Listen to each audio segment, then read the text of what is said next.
Thinking is power. We are all guilty of, unthinking moments in our lives. I think as part of the human condition, we are, we can be guilty of bad thinking. We are always trying to find better ways of sort of assimilating the world and processing information. And I'm talking here with Melanie Tresick King. She is founder of the Thinking is Power website. Hi, Melanie. It's good to have you. Hi, it's great to be here. So I'm glad we're speaking now because Mercury is no longer in retrograde. And I know that, as Mercury, by the way, I had to look up what this actually means because people in that culture are always wondering about it. Mercury appearing to travel backward across the sky. We refer to these periods as times when Mercury is in apparent retrograde motion. And to those who practice astrology, these times in particular, traditionally associated with confusion, delay, frustration, calamity. You've heard this kind of thing, Melanie? Mercury in retrograde? Yeah, indeed. That's why I had to post about it. And it is an illusion, like you just referenced. Mercury actually doesn't change its orbit. It just looks like it does because it travels so much faster around the sun than we do. And so people have become accustomed to this idea that when it happens about 3 or 4 times a year, that it must be causing some sort of change in my life. So what I try and do is, what is Mercury in retrograde? And then why might one think that that actually has an impact on one's life? All of those thinking errors that you probably know so well get involved. And, Astrology fascinates me. This whole idea that you can look up into the cosmos and the stars either predetermine or can foresee or warn. I always remember seeing that we'd read the horoscopes for fun, but they were hardly ever signed. Like, who wrote the horoscope and why are they all so conveniently nebulous? And if I was to choose the wrong month, somehow that may apply as well. I mean, have you gotten into the astrologers? Yeah, actually, I do an astrology case study in my class. Getting a little ahead of my skis here, but Thinking is Power came from a class that I teach. And, astrology is one of those really common pseudoscientific beliefs. And I use pseudoscience in class to teach science. And so with astrology, we explore what is the origin of this system? It actually no longer even applies because it's over 2,000 years old. The Earth is tilted a bit differently than it was then. There's actually a 13th sign as opposed to a 12. So I tell students I'm a Taurus. But in the new system, I'm an Ophiuchus, I think is what it is. But then I give them horoscopes, blinded, actually double blinded from the day before. And I say, okay, here's the 12 horoscopes in the traditional system. Which of these best describes the day you had yesterday? And of course, they don't say anything. And so it's just open to interpretation, and sampling in the class, they don't do any better than random chance. But it's such a good lesson of, if you knew what your horoscope was and you're reading your horoscope, it's like, oh, I'm a Taurus and I'm reading my Taurus horoscope for the day. I'm going to interpret that with my own meaning, as opposed to trying to be objective about it. It doesn't say anything. I wrote about it back in 2015. I had a chapter in my book, Sacred Cows, about the fortune tellers. And there was a professor, I forget his name, would come up with kind of a meta prediction or a meta astrology and had handed it out to the students. And it was, again, conveniently nebulous.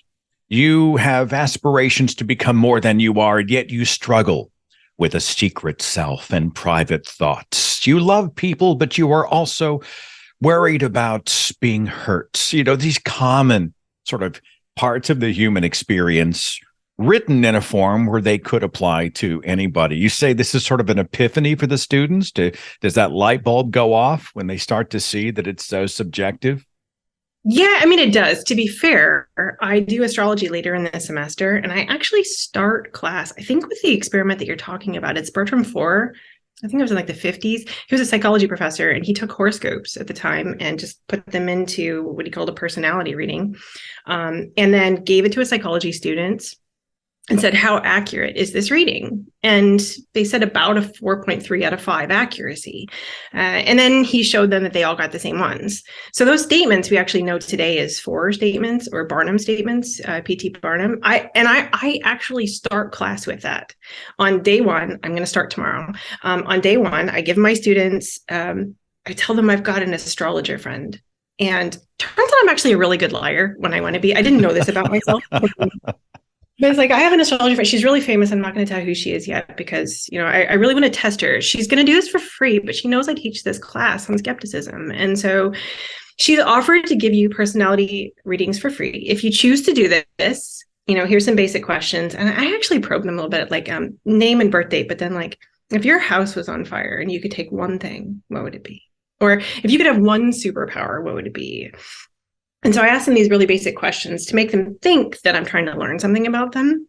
So I'm going to do that tomorrow. And then next Tuesday, I'm going to give them their readings and how accurate. And again, my students are about like 4.3, 4.5 out of 5. And then, okay, now get with somebody else in class. Talk about what about your reading spoke to you? Why did you think this was so accurate? And by this time, the students are like, I can't believe she got me. Wow, she really like, who is this? And they're trying to look her up. And then they realize that they all got the same thing. And so, the lesson, of course, is, well, I suppose don't trust me.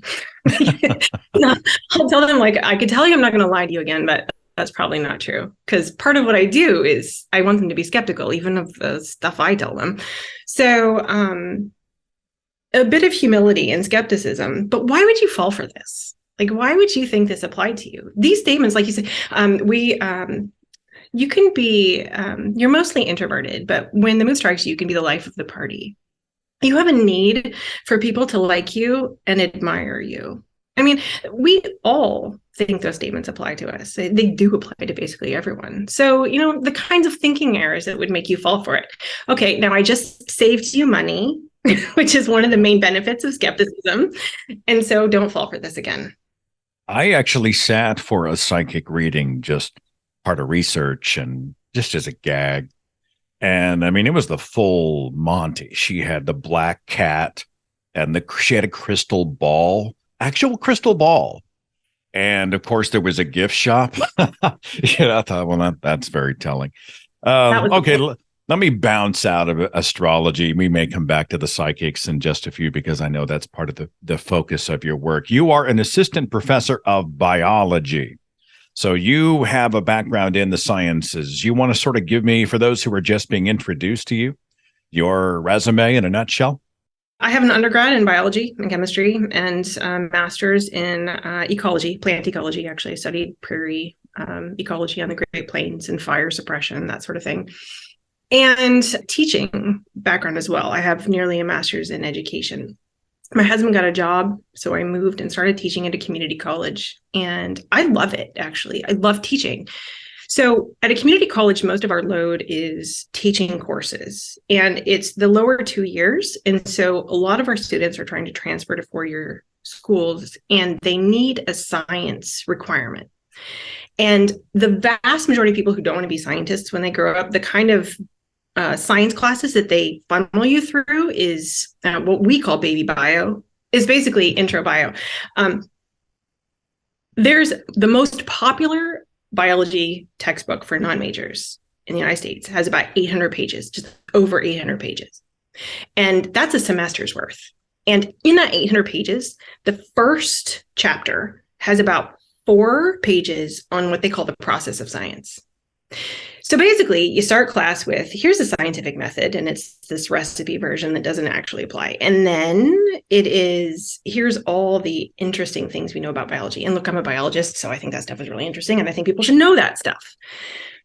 My students hated it. And so basically, thinking is power came from my frustration with teaching science that way. Because I kept thinking, if I have one semester to teach the average person what they need to know about science, about how it works, about why it's reliable, about when you should trust something, when you should be skeptical, what would that look like? And so I started with that in mind, and I blew it up and made something new in its place. And thinking is power was an outgrowth of that effort. You've got a double whammy too, because not only is it overwhelming for those not pursuing a science degree, but let's say it is a requirement, an elective or whatever. Somebody walks in, they're just punching the clock. Get me through this class so I can tick the box and get on with my life. And you then are trying to ignite in them a sense of enthusiasm about a course they may not have actually wanted to take. Does that happen? Oh God, they don't want to take it. They come into class science phobic for sure. Really not wanting to be there. They're there because they have to be there. Of course, they don't have to be, but nevertheless, I actually remember the moment where I thought, this is broken. I taught that course for about 10 years. And in that 10 years, I probably used 6 different books. I tried every single way. And I remember one semester, I had really given it my go. And I was teaching students about the stages of the cell cycle so that they can understand cancer. And I mean, cancer affects everybody, right? So I really thought that by helping them understand this, the biology of it, that I was empowering them, that I was helping them be science literate. They were, they had constipated looks on their faces. My mom would say, like, they just train wrecked, like deer in the headlights, did not want to be there. And I thought, is this actually what they need to know? Because even if today, looking back, if some of the students that I taught that to, if they were unfortunately diagnosed with cancer, like right now, is what I taught them, would they remember it? And if they did, is that what they needed to know? Like in their moment of, I need answers, I need hope, I didn't really help them find what sources are more reliable than others. Why do some treatments seem more effective than others? Why is chemotherapy or radiation more reliable than something you go find on natural news? Right? And there are people out there that want to prey on their hope. And I honestly feel like I let them down. So yeah, I changed it. I did my best. That's a whole other show, probably, right? We get into education where we are training people to bullet point their way through a test, cram the night before, get a C plus. Man, that's over. Instantly forget. I mean, we're not really teaching, are we? Or maybe we're teaching to short-term memorize and totally, remain uninterested in the rest of our lives. I'm sure you've got an opinion about education in the 21st century. Oh, God, yeah. Look, I want to clarify, facts are important. Like there is a time and a place to have to understand the basics of biology. One of my favorite questions to ask people, so my husband's a musician. His friends are very educated. And I ask them, I must be really fun at parties, what do you remember from college science? And they get this like look, well, they don't remember anything. And they don't remember anything, quite frankly. And they hated the experience. If we get a chance with our science students, facts are less important than how we know, right? Science is a process of learning. Science is understanding reality by testing our expectations against the evidence. It's a willingness to change our minds. It is trying to propose explanations and test them, trying to not find evidence to support them necessarily, but trying to find why we're wrong, how we can be wrong, so that we can learn something. And so by teaching students this like fact-based approach, we leave them with the wrong impression. When I was in school, Pluto was a planet. There was, I know, I didn't. You and Neil deGrasse Tyson have a long conversation on that one, I'm sure. Epigenetics wasn't a thing, right? There are so many things that have changed since that time. We have learned things since then, and we have changed our mind about things. And so by teaching students, like, here's a collection of facts, they think science finds proof. When science has proven something, I'm going to accept it. And that's not what it does at all. And so, yes, if we get a chance with our world is built on science, we need people to be science literate. So in our classes, we need to be teaching what science is, how it works, why it's a reliable form, reliable way of knowing, as opposed to the stuff that we learn from it. So I follow the work of Timothy Caulfield and, Dr. Jonathan Stay and a few others, actually a great many others. And it seems they are just, I don't know, they're standing against the tidal wave of pseudoscience, alternative medicine being the first one that comes to mind, the nebulously titled wellness industry, which is $1 trillion industry, really loaded with woo, right? I mean, unsubstantiated, unregulated claims. And yet they look, you mentioned natural news, right? You go to the website, hey, that's pretty slick, looks legitimate to me. So we're in this ocean of misinformation, disinformation. You got your work cut out for you, Melanie. Like, you log on in the morning and do you think, we can't stem the tide. We're circling the drain, damn it. I mean, do you ever feel that? Oh, totally. And I bring in misinformation to class, and then my students, they find misinformation. They find corners of the internet that I didn't even know existed. So, like, they're exposed to things that I couldn't have even considered. I'm remembering there's a Carl Sagan quote, and I'm going to paraphrase him here, but he said something to the effect of, if we teach people only the findings of science, no matter how useful or inspiring they may be, without communicating the method, how can people possibly understand the difference between science and pseudoscience? So what I took from that was, we need to teach the process of science, and we need to include pseudoscience.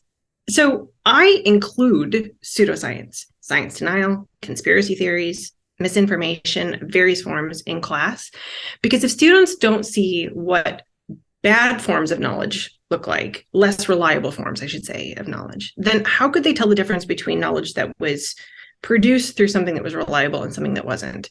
So I'm a huge fan of using misinformation in class simply to address it. Now, it's like whack-a-mole. Like, there's no possible way to keep up with misinformation. Every time you think you've got something, something else pops up. And so it's really more about the characteristics of misinformation and how they mislead us, which then, to me, to help students understand that, it means understanding their own thinking processes. I mean, why do we fall for misinformation? It's because of something in our brains, right? A way that we're processing information, our in-group alliances, our identity, our emotions, our existing beliefs and worldview. And so I want students to understand themselves and how they interact with misinformation, and then the characteristics of misinformation so that they don't fall for it. Talking here with biologist and professor and founder of Thinking is Power, Melanie Treisic-King. I almost called you the guru. I figured maybe you're just reaching out and aligning the chakras of all the people who visit your site. Their chi is vibrating in the positive, or what.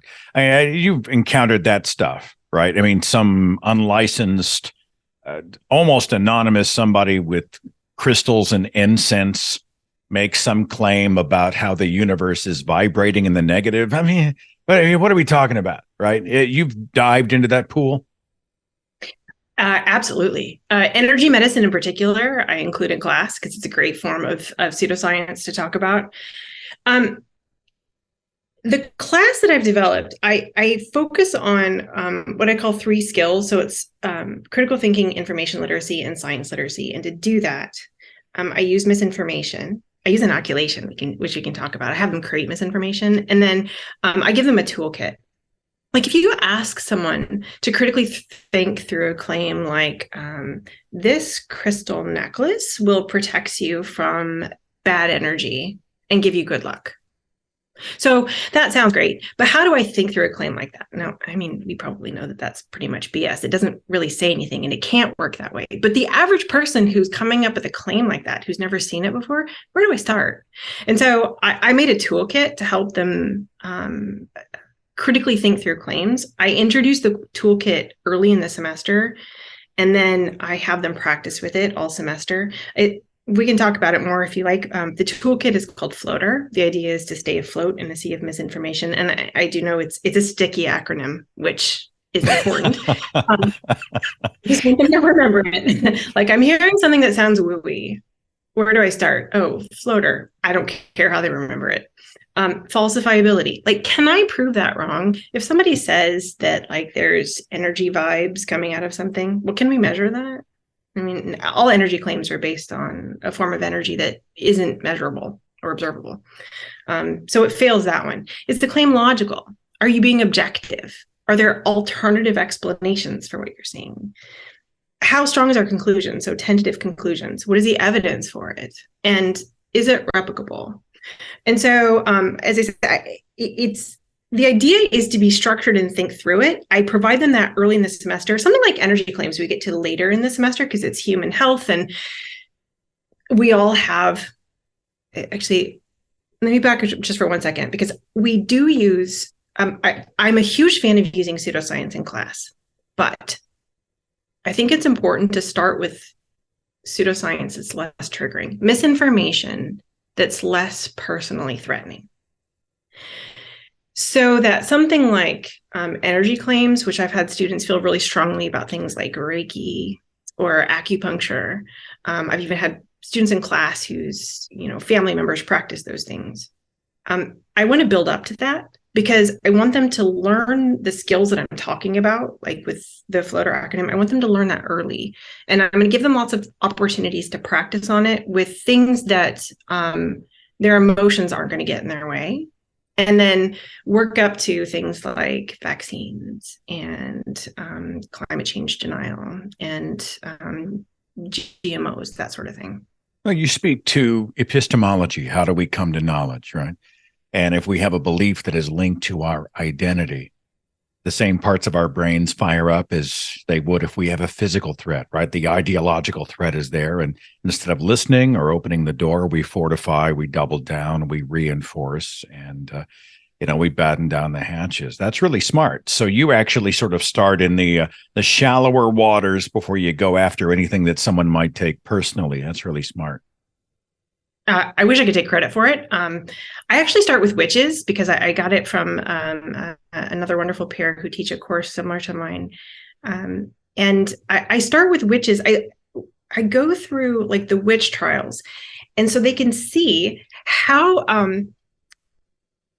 strongly people believed that witches were casting spells that were causing various things to the point where they were killing people. They were torturing and killing people. And so the vast majority of my students don't believe in witches. So they can, they really believe strongly. What was their evidence? Was that good evidence? How do we evaluate that? And then the goal is, of course, to get them to internalize. And by the way, I use, you have a wonderful talk on the satanic panic. Oh, yeah. Because you can trace the witch trials to like the satanic panic, the same sorts of themes about like people eating babies and drinking their blood to stay young and so on. You can trace it to the satanic panic and, a bunch of things in between, but satanic panic and then to QAnon. But it's the same themes that keep popping up. And so my students today who are, really young and getting younger all the time, they know QAnon, but they don't know satanic panic. They don't know witch trials, right? So connecting those dots is actually really useful to them because they can see the epistemology involved in people thinking that witches were real to today, Wayfair selling like kids in furniture. I haven't heard that one yet. I've heard of the trafficking children in the pizza parlor basement, and I've heard about the adrenochrome and all the some of the other ones. And you look and you're like, oh, this is so irredeemably stupid. No one would ever actually buy this. And then you log on to the world and you fear for the species, and you say maybe we deserve extinction. I'm not saying we do. Maybe we deserve extinction. Is the floater concept related to something else that is on the thinkingispower.com website, the Mental Immunity Project? Are those related? Kind of, sort of. So I wrote a piece last year, Teach Skills, Not Facts, which was my basic premise about the course. And then I wrote about the floater toolkit. And in that process, I realized in my inclusion of pseudoscience in class, I use students create misinformation so that they can understand the techniques used to mislead. And I realized what I was doing was a form of inoculation theory. And so I am now the education director, actually, for the Mental Immunity Project.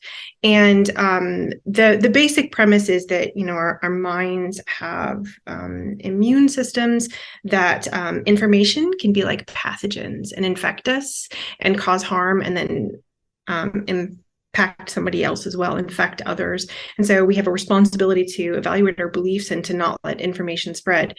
Inoculation is the idea that if we expose people to bits of misinformation in a controlled environment, then, like a vaccine, in the real world, they've built antibodies to that misinformation, and they can then identify that misinformation and not be infected by it.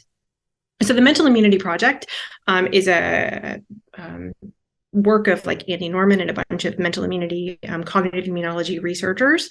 And the Mental Immunity Project is then like the public facing arm of that, where we're trying to apply these principles to people so that they can understand how their minds work and how to not be fooled by misinformation.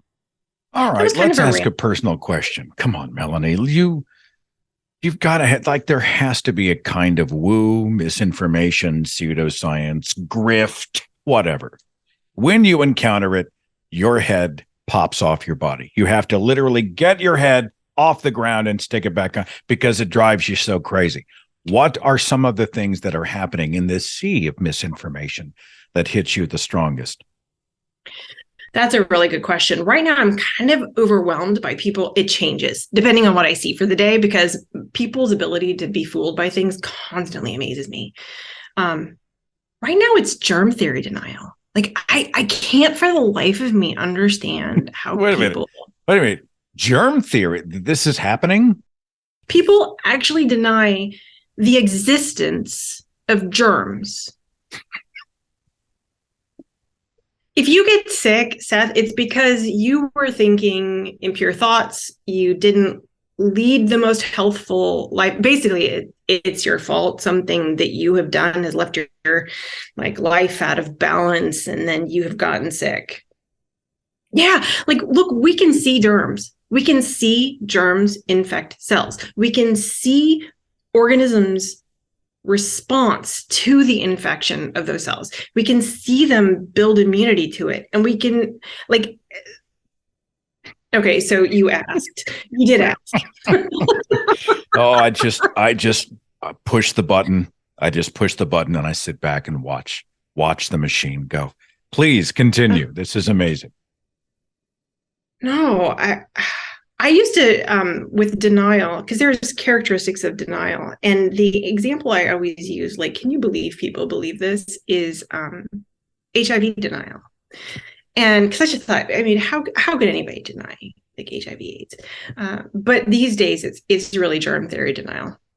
So we see Dr. Anthony Fauci, who has committed his entire life to public safety, and how he has become vilified by so many. Somehow he's the demon. Arrest Fauci was the hashtag, and I think may continue to be. And I'm interested in sort of these, social mechanisms behind why people turn on other people or think it's all a big conspiracy. Or perhaps most alarming to me is this idea that doing anything that benefits a society is a surrender of my individuality as a quote unquote free American. And I'd think to myself, why would it be a problem to be a responsible member of a community where we think about all of us and not just the individual? This is like a whole philosophy, or a social sciences discussion, Melanie. But do you have any thoughts on that? How there seems to be kind of an in-group thing going on whenever people defend bad ideas and vilify good people. I don't think a lot of people realize just how many of their beliefs come from people in their groups. We all think, but that doesn't mean that we're good at it. And the assumption, like for a lot of people, is like, so if you ask someone, why don't you like Fauci? They can probably come up with reasons why they don't like Fauci.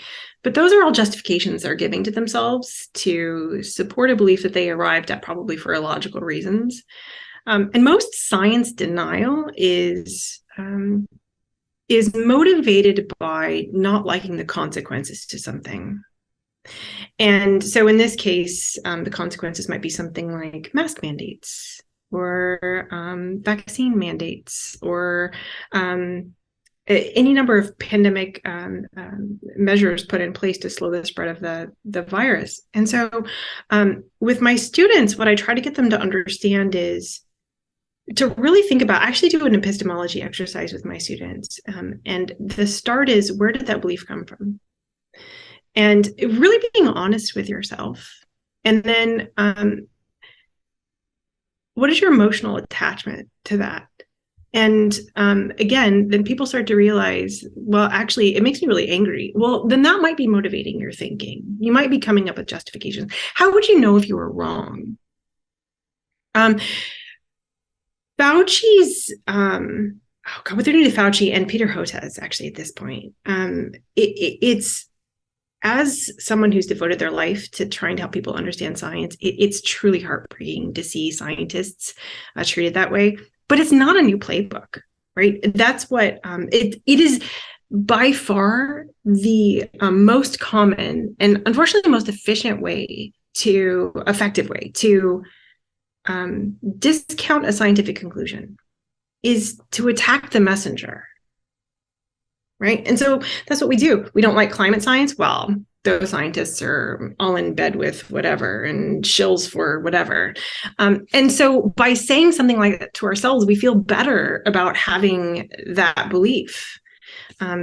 What you glanced off of as well, no one's going to tell me how to live, right? No one's going to mandate anything for me. So I'm going to go out and burn as many. I've actually seen some Twitter accounts. They're like, I'm going to go out and I'm going to buy the most gas guzzling, black smoke emitting vehicle to show them. No one's going to tell me what to drive. Or we've seen this with the whole gas stove kerfluffle. I saw a meme the other day. It said, given our culture, it's a miracle that we actually ever did away with leaded gasoline. It just blows your mind. Yeah. Yeah, indeed. So Gwyneth Paltrow, you ever been to her website? Have you gone to Goop and seen this multi-million dollar woo factory? What are your thoughts? Hope sells is my thought. Her vagina eggs are pretty classic. I use those things. Now, I hate to take you down this road. For those who have not followed us, who didn't hear our Gwyneth Paltrow show from a couple of years ago, can I ask you, what's a vagina egg? Can you describe what it is she's selling to people? It's various types of rocks shaped in the form of eggs that you're supposed to put into your vagina and do Kegels. And it's supposed to give you various types of energy, good energy. But it's part of this whole form of woo called vagina woo. You can steam your vagina with various oils. You can. That's right. You may have titled this show. Hang on, Vagina Woo with Melanie Teresa. No, I'm kidding. I'm sorry. Go ahead. So there's a whole industry around this, is what you're saying. Yes, it is. It is. And so I actually, with my students, I do this great assignment I teach them the characteristics of pseudoscience and then how pseudoscience is sold. So something like the vagina eggs, you're going to have to use some sort of unfalsifiable, it improves your life's harmony and balance. They're natural, because of course, and they've been used by the ancients for hundreds of years. And scientists are all opposed to this because they just apparently want you to suffer for some reason. But I teach them all the characteristics used to sell pseudoscience, and then I have them make advertisements. So this is the inoculation again. I have them create misinformation. So design me an ad that's going to look something that would appear on Goop. Or you're scrolling through TikTok or Facebook, and what is the ad that you would see for a male enhancement supplement, like a sexual enhancement, something, a weight loss pill, an anti-aging cream, whatever it is, sell it using these techniques. And honestly, you can't tell the difference between something that you would see on Goop or my students, except for, with as much as my students think that they can sell their products for, she sells them for more, which is apparently, like, I'm missing my calling. That's where the money is in selling misinformation. We're in the wrong business. You could sell wellness. I could go be a preacher. We could both kind of go off and do our thing and probably make a better living. But could we sleep at night? That's the question. Back to thinkingispower.com. I don't know. Just kind of give me the one sheet, right? Give me the brochure on this thing, because I'm going to link it and I want everybody to go and just take the deep dive. But thinking is power is what? Thinking is power is my attempt at helping people understand how to think better, how to make better decisions and live a better life. And so I've structured it so that there's a foundations page. The foundations page is if you were one of my students and you were in my class, starting from the beginning, working to the end. It starts with, our beliefs and epistemology, and then perceptions and memory and so on. It's a work in progress, but in a perfect world, the average person would go there and start at the beginning, go to the end. Now, I know that in real life, people don't tend to do that. I have a topics page, which is where I explore how to use those foundations to understand various forms of woo, mostly. So things like Mercury retrograde or psychics. I teach people how to be psychics if you want to practice your cold reading skills. There's alternative medicine. And then there's a section for educators. So if you're an educator and you want to implement these things in class, here's some assignment ideas. Like, I actually post some of the assignments, the active inoculation on how to, I have one on how to make conspiracy theories. There's one on how to sell pseudoscience, that kind of thing. So depending on who you are and what you're after, there's various things for you to explore.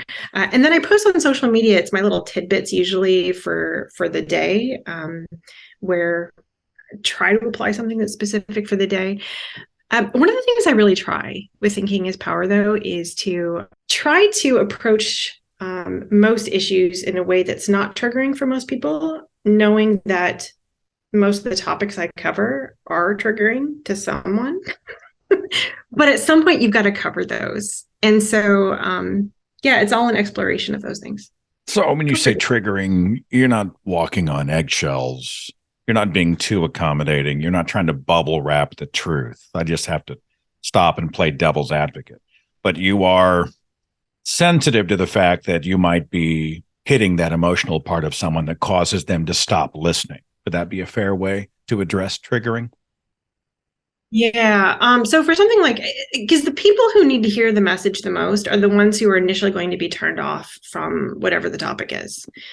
So I understand that I can't reach everyone, but I'm hoping that the way that issues are approached, like alternative medicine, one of the biggest reasons people use alternative medicine is because they think it works for them, right? They tried it and it works, right? And so, okay, what does that mean? Like, why would you think that that works? Here's other explanations for why that might work. Here's what alternative medicine is and what the evidence for that is. And so I do address those topics, but I try to do so in a way that a person who is theoretically open to it, but who still believes in it, hopefully will hear the message. Yeah, I get that. It's hard. I mean, there's also kind of I don't know if this comes out the way I mean it, but we're smarter than they are. Like if you look and say, big pharma is, right? Well, we all know big pharma, there are a lot of problems. You're right. A lot of problems with the healthcare system. And yes, there is corruption. I mean, but people want to make it a thing where, well, they're all in the tank and they're all corrupt. And here's Robin Hood over here, which is alternative medicine X or homeopath Y or naturopath Z or some sort of under the radar thing that no one wants you to know about. And, there's kind of a superiority, right? Hey, I'm smarter than everybody else in the room. I mean, I'm not a psychologist, but do you sense that, Melanie? Totally. No one will change their mind when they think that you're just telling them that they're dumb. Now, we found that when it comes to challenging religion, I've seen people and they're like, well, religious people are mentally ill, which is totally false. And it makes me want to grab somebody by the throat. I despise that position. Or they think if you go in and call religious people morons, that somehow they will look at you and say, well, you're absolutely right. I've been completely moronic about all of my superstitions, and I will now slough off my religious dogmas, and we will all go frolic in Reasonville together. And that never happens. We will never attack people. I'm convinced we'll never attack people into better ideas. I know I wouldn't have felt that way. And when it came to a number of beliefs, whether it was naturopathy or any of those other things. And so I appreciate your approach. It's funny because I had heard about you sort of referentially. I'd known someone who had subscribed and it showed up in my feed. And I like the Facebook posts that come out because they're digestible. They aren't an attack, but they do make you go, I mean, I guess that's what you're shooting for. Is that right, Melanie? That makes me so happy to hear. That's exactly what I'm looking for. Good. Exactly. Things that make you go, Thinking is power.com. I think you'd be a fun science teacher to have. Like, I hated biology, mostly because it was a series of data points. I think the teacher was actually the gym coach who had to teach a science class as part of his contract. That happens a lot, doesn't it, Melanie? You find someone who just sort of got shoehorned into the position in our education system. It obviously left you with a great opinion of biology. It did. And it's funny because I was in my 30s before I got excited about science and scientific things. And I caught the fever of wonder. God, that sounds totally cornball. That sounds very Hallmark movie. But to be inspired by the fact that, man, I don't know anything and every day can be a discovery. And I didn't know that. And I need to change my mind over here and maybe we'll try. And instead of being intimidated or feeling insulted, I was kind of a gift. I mean, it sounds so corny, but you know what I'm talking about, right, Melanie? You feel that? I do. What changed your mind? Like, what got you excited about it? Well, the best example I have is, and you mentioned Carl Sagan. When I was in a very fundamentalist religious home, my parents somehow allowed us to watch the 1980 PBS airing of Cosmos, the miniseries. But they stood over our shoulders and they were like, well, he's wrong about this, and this didn't happen, and this is not in the Bible. But I think because it was kind of sciencey and we were like Star Trek kids, and I don't know why they let us, but I remember I was trained to discount or be suspicious. If it's not in this box, then it's false, and I can stop thinking. And as I became more and more dissatisfied with science as like a book that you would open and find the science answer, but more of a process, kicking the tires. Does this work? Does this not work? I went back and watched Sagan again, his videos, his speeches, reading his books, and the storyteller in him and the fact that he had that childlike wonder. I was introduced to Carl Sagan really for the first time at midlife, and his enthusiasm was infectious and it just bled into me. And it's probably the main thing that propelled me from the starting gate into my own journey of discovery. So Sagan, he was a gift. I wish I'd had the chance to shake his hand and thank him because he he really does bring forward the poetry of learning and discovery. And if we don't know, let's keep asking and testing, right? So I don't know. You asked, Melanie, so I had to give you my spiel. But yeah. Because Sagan also epitomized what I strive to be, which is humble. I don't always succeed, but and kind. Right. Yeah. His approach was always and he even has, like, we need to remember, if somebody has arrived at a different conclusion, they're doing the best that they can. And we need to remember to be kind in our approach, because we're not going to change their mind any other way. And he just, in my estimation, as far as communicators go, stands alone in that. And I wonder how much of his tone of his delivery was a part of why you were open to his message. Yeah. No, it's absolutely true. I think he started, I received him as a human being first. We are fellow travelers, kind of a deal.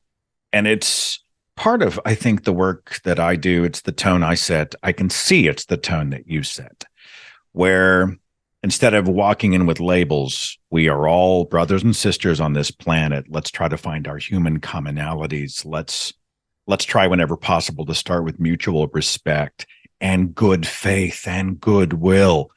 And once we've developed those foundations, the bigger discussions can take place. And I've found more success with that than I ever found going in with a series of bullet points. Let's relate to people. Let's find our commonalities. And then once we get philosophical, religious, political, whatever, I don't know, people are more safe. I'm convinced people change their minds only from a position of safety. And if they feel unsafe, you're not going to get to them. And I'm convinced of that. I mean, would you agree, Melanie?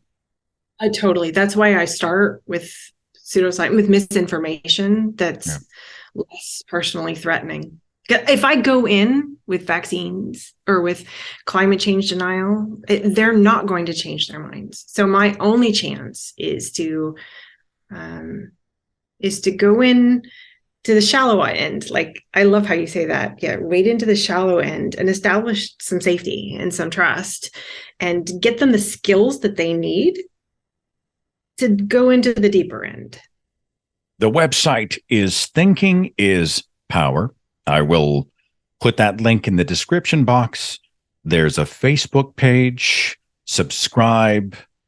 I don't know, just take the dive. I think it's just another tool in the toolkit as we're out there trying to see better ideas win the day. And I think it's also a good way for us to check ourselves, because no matter how enlightened and skeptical and scientific we often think we are, we're also human beings, flawed and fallible and sometimes wrong human beings. And we need to check ourselves as often as we can. Melanie Treesick-King of thinkingispower.com. You are a pleasure to talk to. Thanks so much for being my guest. Thank you so much for having me on. It was an honor.